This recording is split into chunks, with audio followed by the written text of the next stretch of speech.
Center in Houston, Texas. All right, so as you can see there on your screen, that's a live view on the left-hand side inside Dragon Endurance. On the right-hand side is thermal cam tracking the recovery operations. Dragon SpaceX com check on Dragon to ground public. We've got you loud and clear. All right, have you the same. I'll be back on board with updates as we get closer to capsule lift.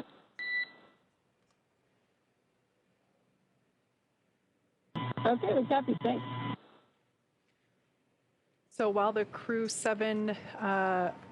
members were doing their private conference with the flight surgeon post splashdown, just an initial check to make sure that everybody's feeling okay, doing good. We took those comms out, and so that was just a check to make sure that we got the comms back on the public feed.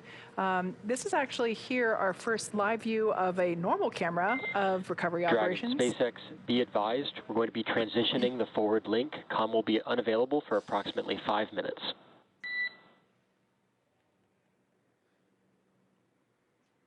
Okay, Dragon copies. Comm will be unavailable for approximately 5 minutes. So at this point in time, the recovery team is kind of split in half. Half of them are located on the recovery vessel Megan, which is the location from which we were receiving that camera view that we just had previously. This one is obviously coming from inside the Dragon capsule. But the other half of the recovery teams are in those fast boats. They've been tasked with retrieving the parachutes from the water, as well as performing the safety checks post splashdown.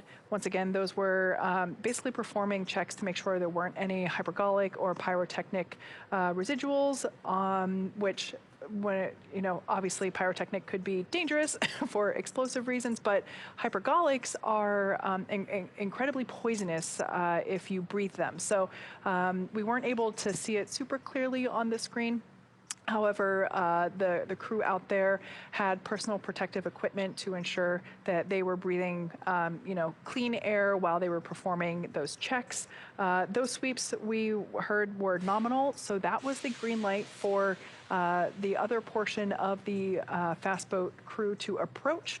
And there is actually a SpaceX recovery team member crawling around the capsule at this moment in time. Hopefully we can get that view back momentarily. It looked like there might have been something in the way of the camera previously, but when we have that view back, we'll bring it to you. But there's an individual responsible for basically securing the harnesses around the capsule itself. Those will be used to lift the capsule out of the water and onto the recovery vessel. But of course, those straps have to be put in place by hand. So there's somebody, actually you can, I think that was actually Jasmin's hand that we saw in the shadow. I thought maybe we might be able to see the the shadow of the individual crawling around the capsule through the window. But yeah, there's somebody actually crawling around to place those harnesses in the correct position and secure them. There's a number of harnesses that are required as the vehicle itself is quite heavy. And once those are all in place, we will lift the vehicle up into the recovery vessel using hydraulic lifts, and that will basically put the capsule onto the vessel in a nest, which is movable.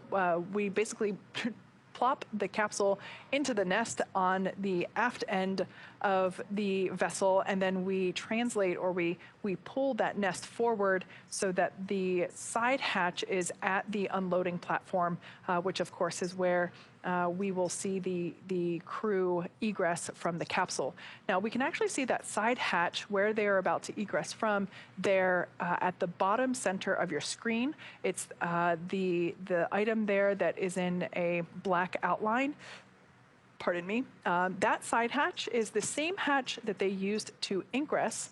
How many days did you say? 199 days? Yes, they were in space for 199 days. Of those, 197 were on board space station, of course, to include the transit to and from space station. Gotcha. So all that time, that side hatch has remained closed as the crew was utilizing the forward hatch to ingress and egress the space station, of course, because that's where the docking adapter is located. So that's the point in which Dragon has to dock with the space station. So yeah, that side hatch that we can kind of see there, it will open for the first time in hundreds of days, and it will be Crew 7's first breath of fresh air since they lifted off. That side hatch, of course, goes through multiple checks while it's still on the ground, and it obviously is not intended for use while it is while the vehicle is on station. Yeah, absolutely right. And if you're just joining us, it's been a busy but very exciting early morning for us here in Hawthorne. Crew 7 splashed down off of the coast of Pensacola, Florida at 2:47 a.m. Pacific time. The crew is still in the capsule awaiting to be fully recovered while the team works through that. They'll eventually, as you were discussing, Kate, be moved onto the boat and be able to get out of the hatch that is directly in front of them. But just some quick facts about the Crew 7 mission. As we said, they spent 199 days in space total. Of those, 197 were spent on the International Space Station. They completed 3,184 orbits of the Earth and traveled more than 84,434,000 statute miles around the Earth, which is just a massive number when you think about it. Andy Mogensen has logged 199 days in space over his increments. Of course, he was a part of Expedition 69 and 70, and will have totaled 209 days in space, including time from his previous spaceflight. This is NASA astronaut and commander of Crew 7, Jasmin Moghbeli's first space flight, so of course she's logged 199 days in space. Satoshi Furukawa of the Japan Aerospace Exploration Agency has the most time in space of this crew. He has logged a total of 366 days in space over 2 flights. And Konstantin Borisov of Roscosmos has spent 199 days in space as well. This was his very first space flight. Just a couple more fun facts for you all. The crew saw the arrival of 7 visiting vehicles, which included 2 SpaceX cargo Dragons. That was SpaceX 28 and SpaceX 29. Dragon SpaceX, com check. Dragon has you on clear. How many? Loud and clear. Forward link transition is complete. Copy. And so we did hear that call out a few minutes ago that there would be about a 5-minute comms outage while they work to get communications configured. All of that is now configured properly, so we might hear some more communications back and forth with the crew ahead of their recovery and placement on the recovery vessel. But just to continue those fun facts for you all, so the crew did see 7 visiting vehicles arrive.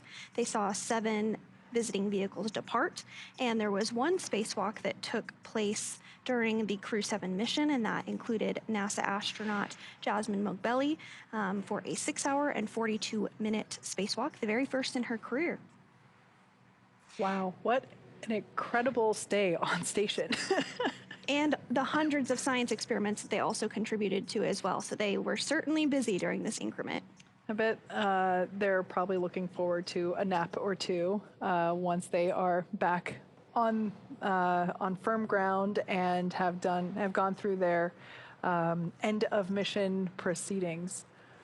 Yep, absolutely. And once they are successfully on the recovery boat, they will take that helicopter back to Florida since they splashed down off the coast of Pensacola, and then they'll ride in a plane back to Houston and complete some additional medical checks, some rehabilitation, and then for both Satoshi and Konstantin, they'll fly back, and Andy as well, they'll fly back to their respective countries. This was the very first mission, actually, where every single seat is occupied by a member from a different space agency. So that's exciting to see as well. Very cool.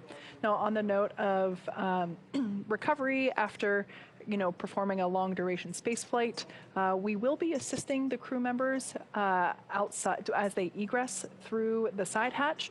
This is standard procedure for NASA crew missions, because they have been up there for an extensive amount of time. And of course, the body changes while you're in microgravity. Dragon SpaceX rigging is complete. Approximately 5 minutes until capsule lift. All right, so that's great news there. Dragon Cap is about 5 minutes to lift. So you can see the recovery platform there in the foreground of this particular view. That is exactly where the crew will ultimately be assisted to. And then we can see the Dragon capsule in the background there, bobbing very gently in the silky black waters there. I have to say, I've covered, this is probably my 6th, maybe 7th Splashdown webcast, and this is, to my memory, the smoothest sea I've ever seen. Some of the views that we had earlier, the water just looked like glass. The waves are so calm. So it's great to see. Obviously, those make for easier, quicker recovery conditions. We did hear about a minute ago that we're 5 minutes out, so now 4 minutes out from lifting the capsule. There is a hydraulic lift there at the back end of the capsule. Oh, there's a great view of it there with our recovery team members positioning the hydraulic lift into place. The team member that was on the capsule, I think they may have jumped off already. Yeah, it looks like the fast boat is departing. So that's always one of my favorite, but also like terrifying moments to watch, is that SpaceX team member with, oh, actually, no, they're still there. So the area where they're standing is actually the bay where the main parachutes are packed. So all 4 parachutes are packed so tightly, they fit back there into that bin you could think of. So that SpaceX recovery team member is doing the final preparations for the harnesses there on Dragon Endurance, which will be basically hooked onto by the rigging. We can see that hydraulic lift now being lowered. Once everything is attached, we will see that individual that is on the capsule jump off into the water. And of course, we don't want them to be on the capsule while it is being translated up and onto the vessel for obvious safety reasons. And Dragon will remain in the nest during the crew extraction and then for the journey back into port. So we'll stand by for that lifting to happen just a couple minutes from now once they get everything successfully secured. And so I did just want to jump into, we were talking a bit about the crew and how they would be helped out of the capsule, and this is a very standard procedure for NASA. Dragon SpaceX, brace for capsule lift. Dragon Cappy, bracing for lift. And so we will see that individual jump off the capsule here in just a second, and then the capsule will be lifted onto the recovery vessel. I like to think of this as the SpaceX swan dive. And there we can see jumped in and is now making his way over to the fast boat where his SpaceX recovery team members will pull him on board just like that. And now don't blink because the lifting of the capsule takes just a matter of seconds. It's quite smooth and happens rather quickly. Like you were saying, we're going to lift that up out of the water and place it in the nest. That nest will then get translated to the recovery deck, and there we can see Dragon Endurance now being lifted out of the water using those hydraulic lifts. Swinging a little bit, but it will be centered using the tethers and then placed into that nest once centered.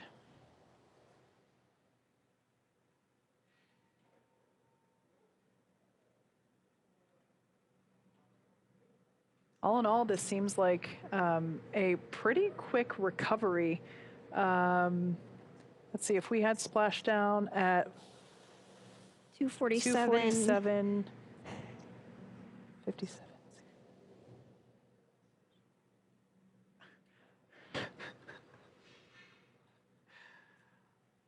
I don't want to call this for sure, but this definitely feels like one of the fastest recoveries I've ever been a part of. SpaceX, welcome aboard the recovery vessel. Recovery personnel are now completing final checks and stand by for translation to egress platform. Dragon Cappy. So at 6:14 a.m. Eastern, 3:14 a.m. Pacific, Dragon Endurance has been lifted up and out of the Gulf of Mexico and is now secure on our recovery vessel.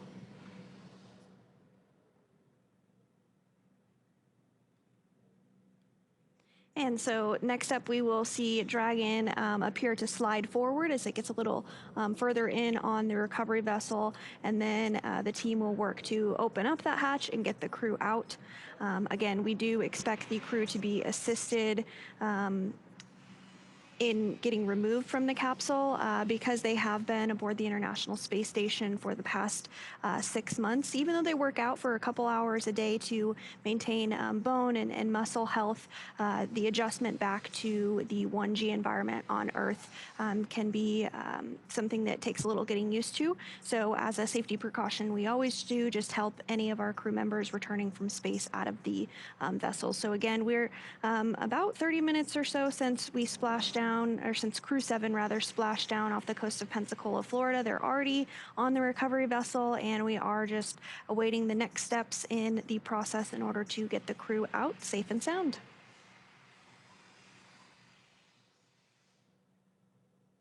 And the hatch that they'll actually be exiting or egressing from is in the center of your screen there. It's kind of a square-shaped it's a square-shaped hatch there, and we'll see the teams install a bit of hardware around the edge of the hatch once they get it open to help protect it, and then we'll see the crew come out. But we also will see the footrest get removed to give a little more space for the crew as they work through those recovery operations as well.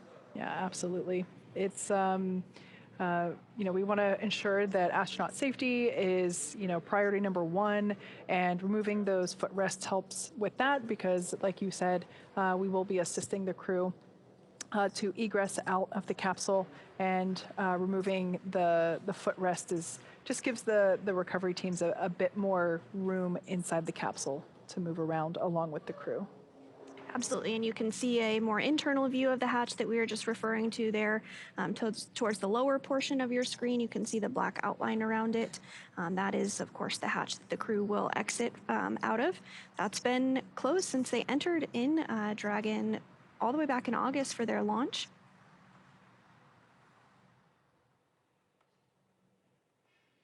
For those of you that have just recently tuned in, we had an on-time splashdown of Crew 7 at 5:47 a.m. Eastern, 2:47 a.m. Pacific, and just 3 minutes ago, the Dragon Endurance capsule, excuse me, was lifted up and out of the water and into the nest of the recovery vessel.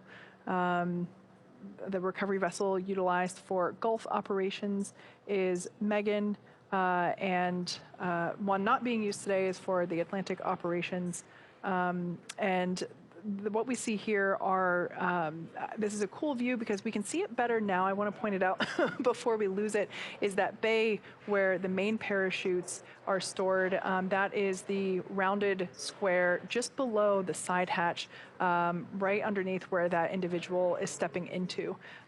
So if you can imagine, that gives you a good perspective of just how tightly those main parachutes have to be packed in there in order to stow them and obviously release them. And the drogue parachutes, for those of you that might be wondering, we don't really have quite as good of a view, but they come from the bay just above the side hatch. And so the next major milestone that we will look ahead to see is when Dragon will slide a little further back in the recovery boat, like we mentioned earlier, and then we'll have the hatch opening process begin to get underway.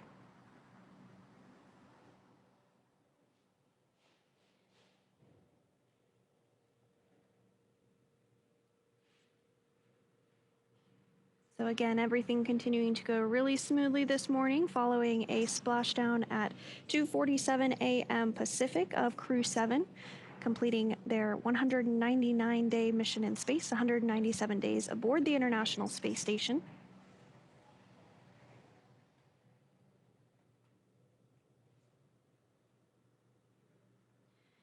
The crew actually undocked from the International Space Station yesterday morning at 8:20 a.m. Pacific. So like we mentioned, a little less than 24 hours for their journey back to Earth. but everything going smoothly. They splashed down successfully off the coast of Pensacola, and now the recovery team is just working through those procedures in order to get the hatch open and get the crew out here shortly.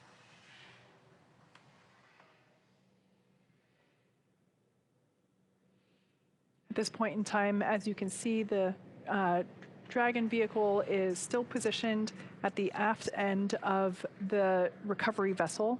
Once everything is in place, we will translate the nest where the capsule is sitting forward toward the forward end of the vessel, and that is where the recovery deck is located, where additional SpaceX team members and NASA team members are awaiting the Crew 7 team.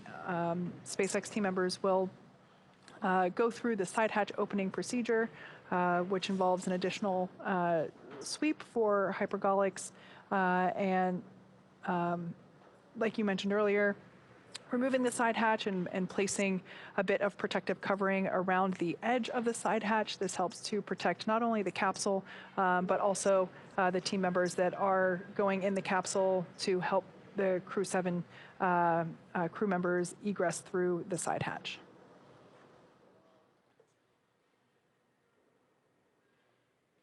So it does look like they are starting to wrap up this portion of Dragon being in the nest. So we should expect that translation to occur here in just a couple minutes from now. They'll remove some of those attachments from the vehicle before that translation occurs.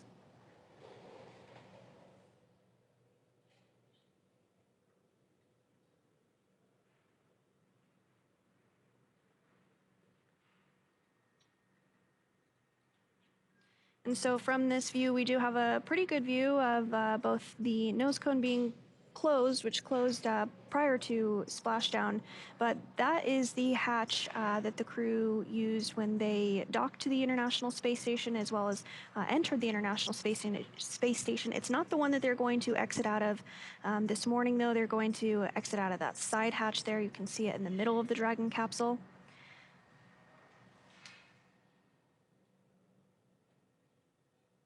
We also have a good view of Dragon's thermal protection system, also known as TPS.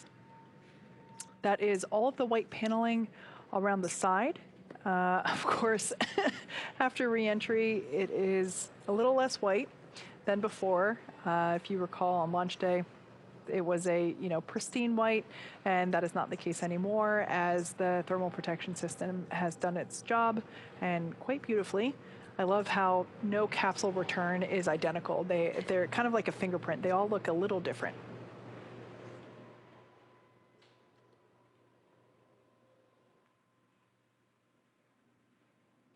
And following the crew getting out of the Dragon, they will, as we mentioned, be taken by helicopter back to shore, and then eventually back by plane to Houston, Texas. And the Dragon vehicle will be refurbished, taken back to the processing facility in order to be reused again. And so it does look like we are seeing that translation on your screen.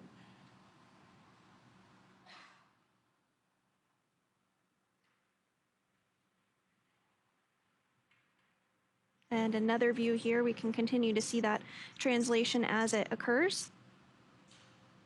It'll get put right in between those two gate-looking areas, and then the crew can begin to work hatch opening operations. We can also see a SpaceX team member hosing the vehicle down. This helps to wash some of the salt water off. Obviously, we want to ensure that corrosion is controlled. Anything that comes into contact with salt water, salt in general, is quite corrosive, and so we're going to start basically rinsing the capsule off to try and remove as much of that salt water as possible.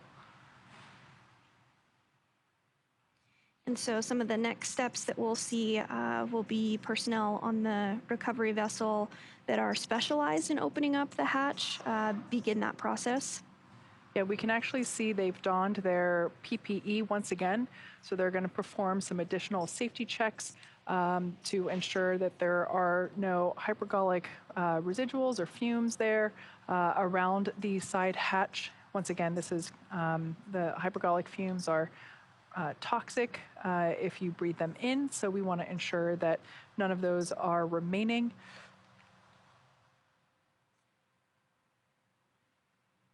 And this view back inside Dragon, as you can see, NASA astronaut Jasmin Moghbeli, commander, and ESA, European Space Agency astronaut Andy Mogensen. It's Jasmin's first flight, and it is Andy's second space flight.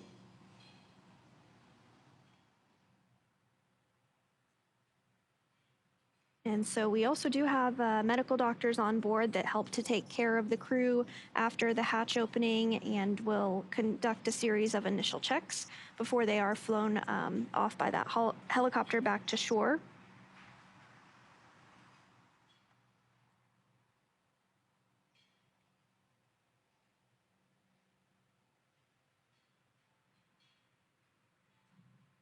So as the team continues to work through those hatch opening operations, it is important to note that Jasmin Moghbeli, Andy Mogensen, Satoshi Furukawa, and Konstantin Borisov will be getting some assistance from their recovery teams while they exit the capsule. So this is the same process for any returning long-duration space flight for Dragon. You also see it when we have the Soyuz that lands with crew on board. They're helped out of the capsule and then transported via chair over to the medical recovery tent. So this is standard operating procedure for long-duration space flights.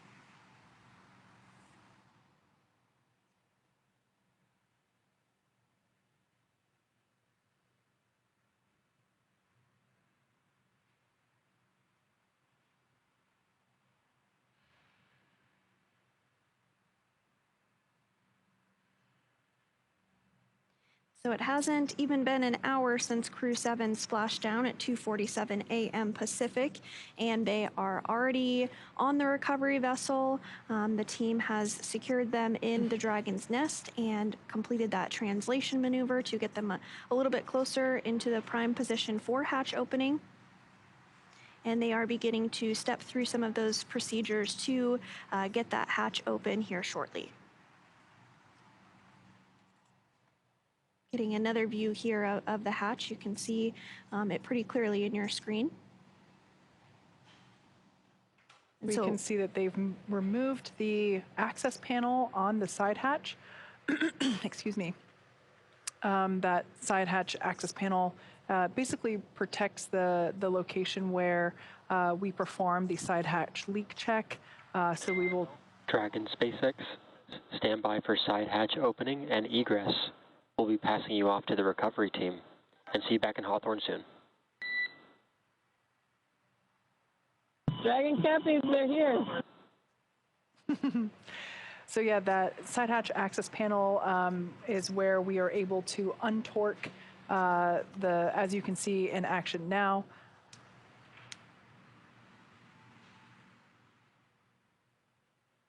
And the side hatch is open for the first time in 199 days.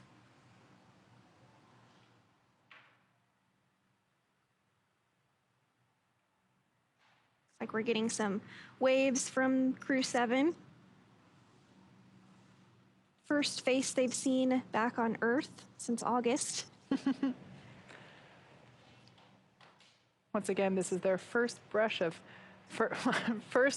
of fresh air in several months, and once again, the first time that the side hatch has been open. The last time it was open was the day they went to space.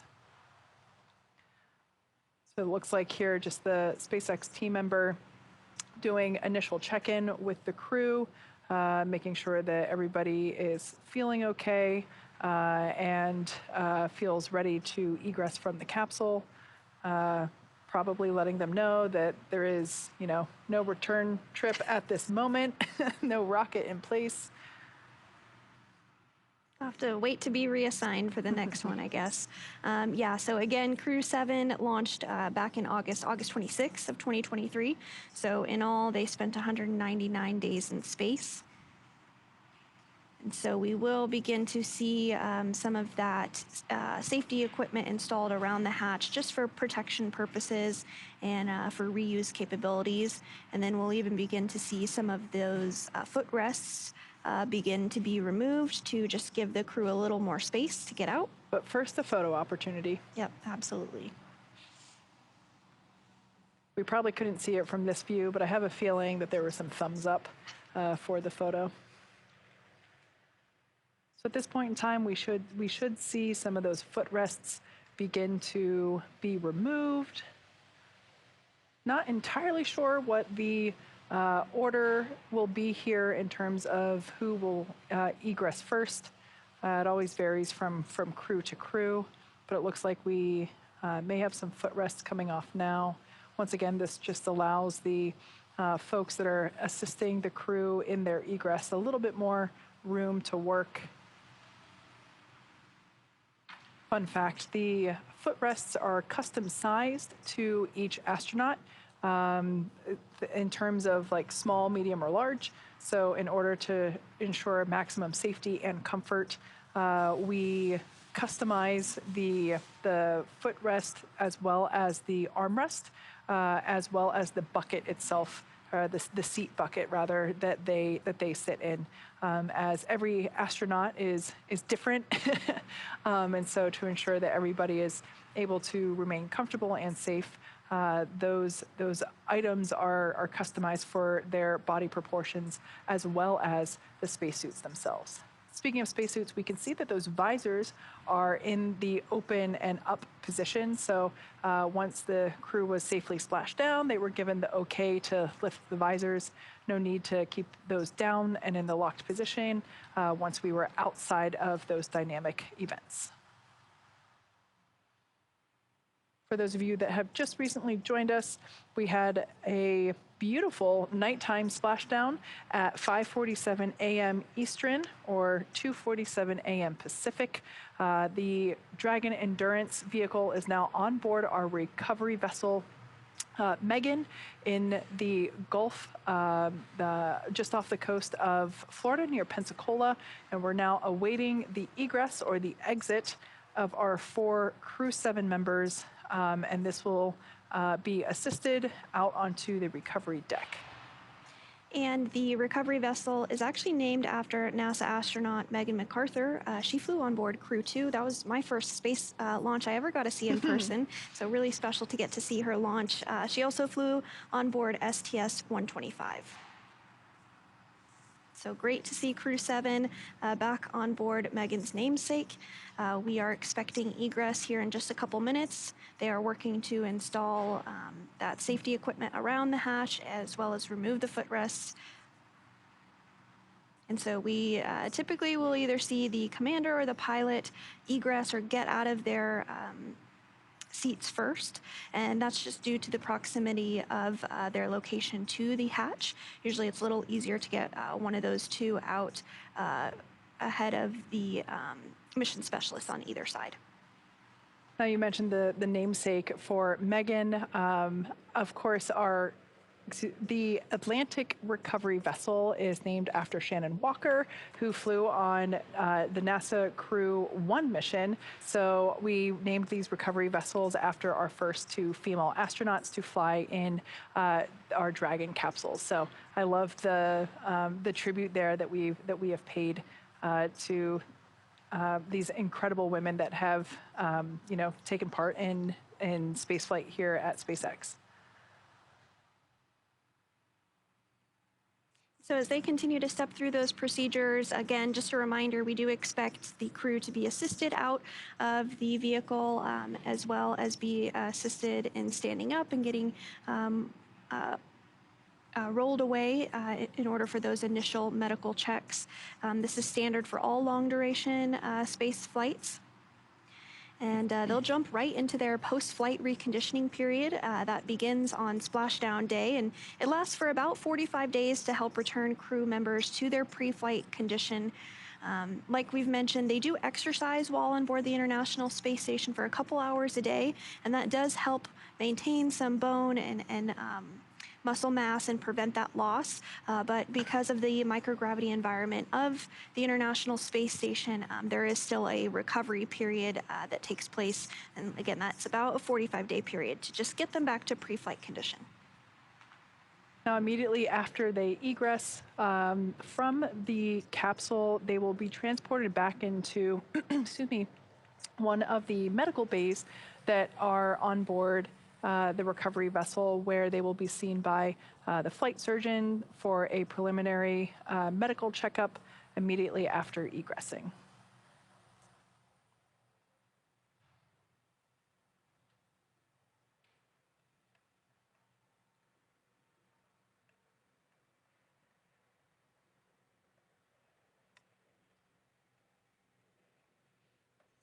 It looks like we are going to have our very first views of egress here. I think that may have been Andy. This is Andy's second space flight. He's from the European Space Agency.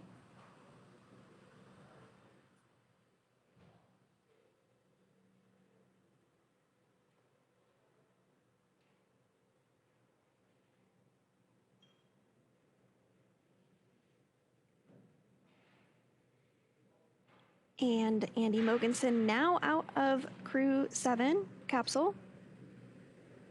And you see he is getting assisted there. That is completely normal, and as expected, this will take place for all 4 crew members. Yeah, this is standard procedure when we egress the NASA astronauts from Dragon. We assist them into, it's not quite a wheelchair, and it's not quite a, I can't think of I can't think of the word for it.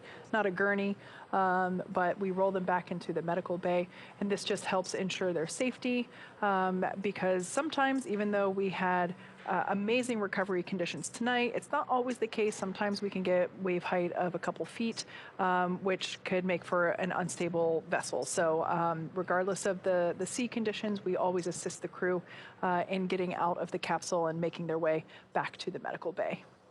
We did see some thumbs up and some cheers for Andy Mogensen as he egressed the capsule. Next up is going to be the commander of Crew 7. That's NASA astronaut Jasmin Moghbeli. This is her first space flight.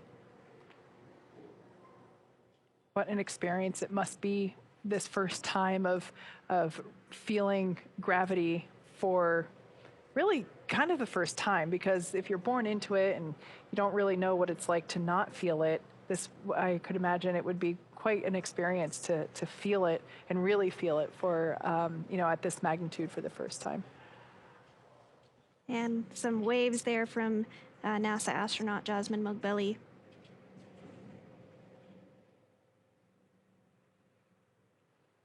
So next up out of the capsule will be the 2 mission specialists, Konstantin Borisov from Roscosmos, as well as Satoshi Furukawa from the Japan Aerospace Exploration Agency.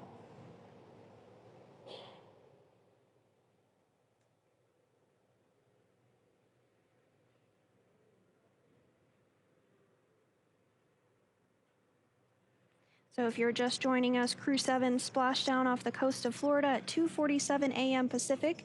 We have had 2 crew members already egress or exit the capsule. That was European Space Agency astronaut Andy Mogensen, as well as NASA astronaut Jasmin Moghbeli.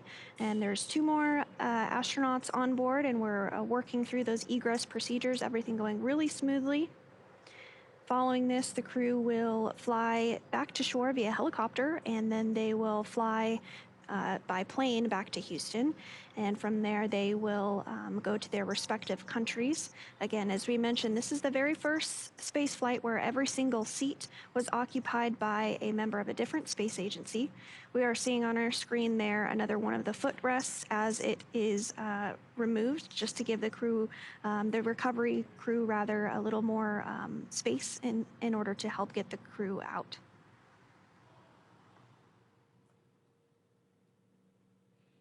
As we mentioned, 2 of the 4 have already egressed. Excuse me, we already have Commander Jasmin Moghbeli and pilot Andreas Mogensen. They've already exited. We now have Konstantin Borisov and Satoshi Furukawa still on board. Excuse me, it's early or late. Furukawa. Thank you, Furukawa. Still on board the Dragon capsule. And we should see one of them egress here just momentarily.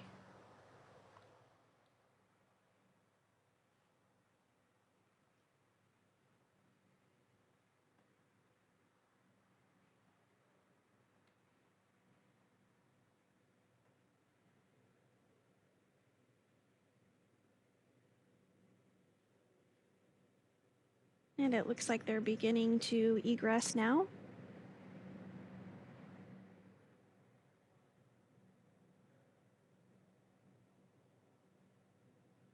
I believe this is Konstantin Borisov of Roscosmos, his first space flight.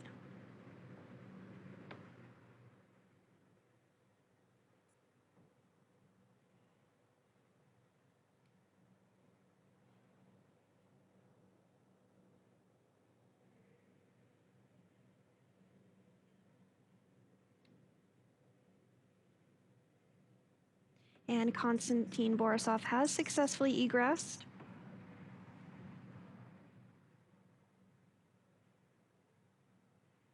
Some handshakes there, it looks like.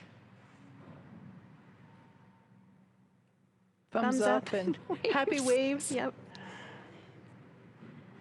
So the remaining Crew 7 crew member inside Dragon is JAXA, or Japan Aerospace Exploration Agency astronaut Satoshi Furukawa. Again, this is his second space flight.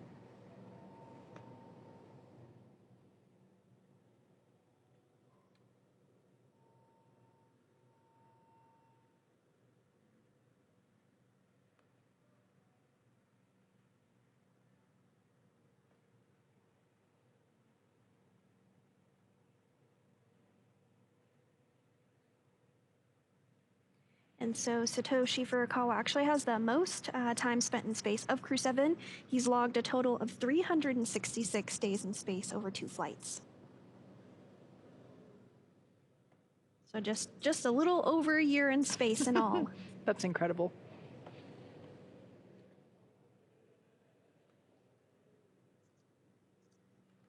And it looks like he is now egressing.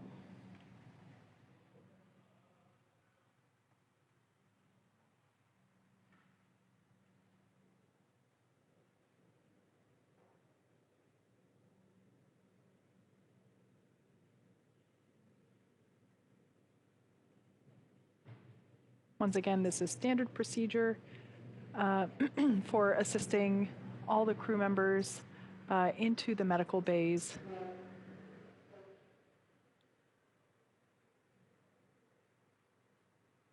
And Satoshi Furukawa, the last member of Crew 7, now out of the vehicle. So I just did a bit of math. Now that we have officially egressed all 4 crew members, we had an on-time splashdown at 2:47 a.m. Pacific. We lifted the capsule onto the recovery vessel at 3:14 a.m. So that was a total of 27 minutes for recovery operations.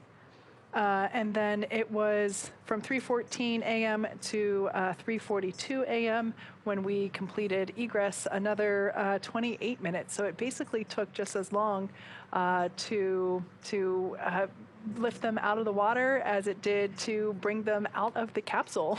So all in all, really efficient recovery operations. So congrats to the SpaceX recovery team on such efficient operations there.